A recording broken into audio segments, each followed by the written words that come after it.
дуруд бинандаи азиз, дар навори навбатӣ ман мехоҳам атрофи воҷаи ҷон барои шумо маълумот диҳам.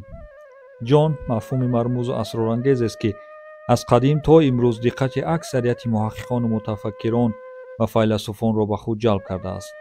чунончи муаллифи китоби аҷоибнома дар аҷиб будани ҷон менависад: дар олам аз аҷоибҳо аҷибтар аз ҷон ҳеҷ нест.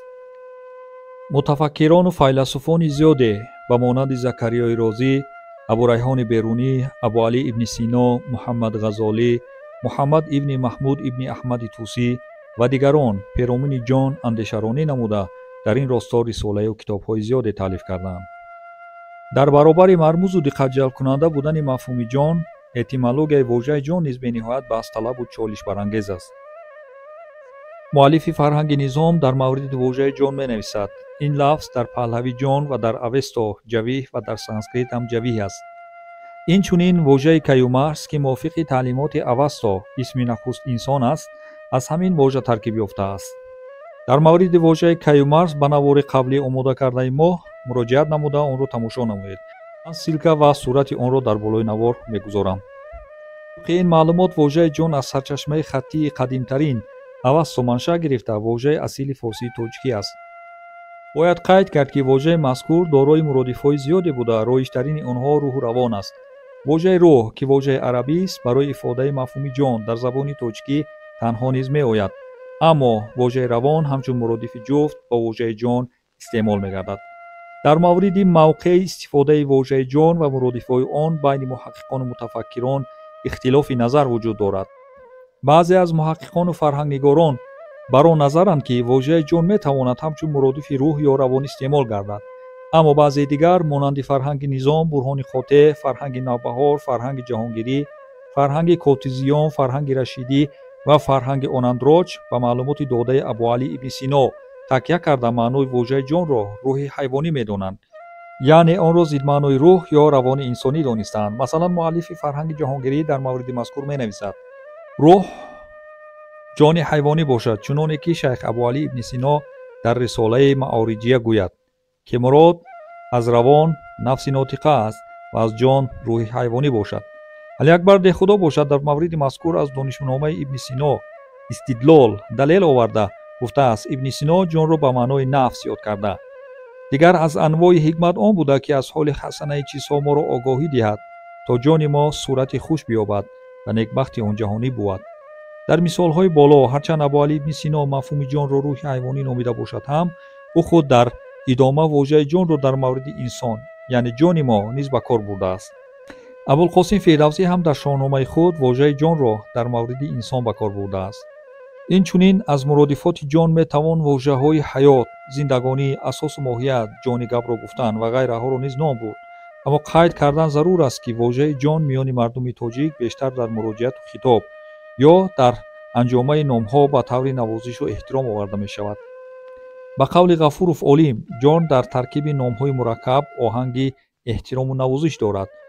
воҷаи мавриди назарро саъдии шерозӣ низ ҷое ба таври навозишу гиромӣ доштан дар муроҷиат истифода бурдааст.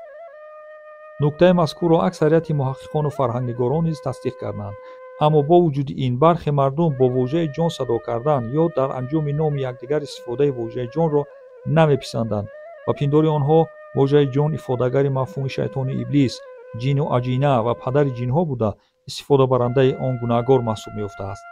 яъне воҷаи ҷони тоҷикӣ бо воҷаи ҷони арабӣ ҳамреша будааст.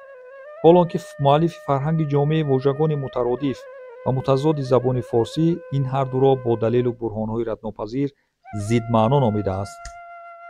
инчунин аз таҳқиқоту баррасиҳои боло низ бармеояд, ки ҷон воҷаи асили тоҷикӣ ва ҷон воҷаи арабӣ буда аз ҷиҳати маъно байни воҷаҳои мазкур ба истилоҳ фарқият аз замин то ба осмон аст. аз ҷиҳати намуди зоҳирӣ бошад, ягона фарқияти воҷаҳои ҷон аз ҷон он аст, ки воҷаи ҷони арабӣ дар ҳарфи не таштдид дорад, аммо воҷаи ҷони тоҷикӣ аз ин мустағнист. нуктаи мазкурро муаллифи фарҳанги низом низ таъкид кардааст. мухаффафи ҷон бо таштдид аст, ба маънии ҷин, дар ин сурат арабӣ аст. дар мавриди шарҳу тафсири воҷаи ҷони арабӣ муаллифи фарҳанги амид чунин навиштааст: ҷон исми ҷамъ барои ҷин, инс ва ҷон, одамӣ ва парӣ. Инчунин муаллифони фарҳангҳои арабска, русски, словар ва фарҳанги араби тоҷикӣ низ ин нуктаро тасдиқ карданд. аммо муаллифи фарҳанги қиёсулуғот ҷонро номи падари ҷину париён донистааст. ҷон номи абулҷин ки падари ҷину париён буд ва гоҳе ин лафз маҷозан бар навъи ҷон итлоқ кунанд. қайд кардан ба маврид аст ки агар муаллифи фарҳанги қиёсулуғот ҷонро номи абулҷин дониста бошад, муаллифи фарҳанги онандроҷ онро абулҳасан медонад. ҷон номи абулҳасан ки падари ҷин ва париён буд. инчунин муҳаққиқ Одинаев ё зикр мекунад ки ҷон ба маънои иблис, шайтон низ меояд. баъзан ҷон барои ифодаи иблис истифода бурда мешавад, чун дар сураи Қуръон зикр гардидааст. ҷон падари ҷин яъне иблисро мо аз муқаддам офаридем, яъне то офариниши одам аз оташи самум, оташи бедуд.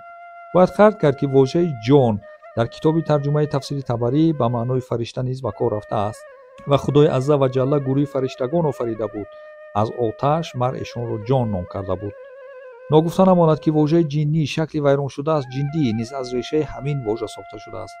гуфтаҳои болоро ба назар гирифта метавон ба хулосае омад ки ҷон воҷаи асли форситоҷикӣ буда хостангоҳи онро ба воҷаи ҷони арабӣ нисбат додан хатост. ин буд маълумоти мухтасар дар бораи воҷаи ҷон ки манзури шумо гардондем. падруд то наворҳои оянда.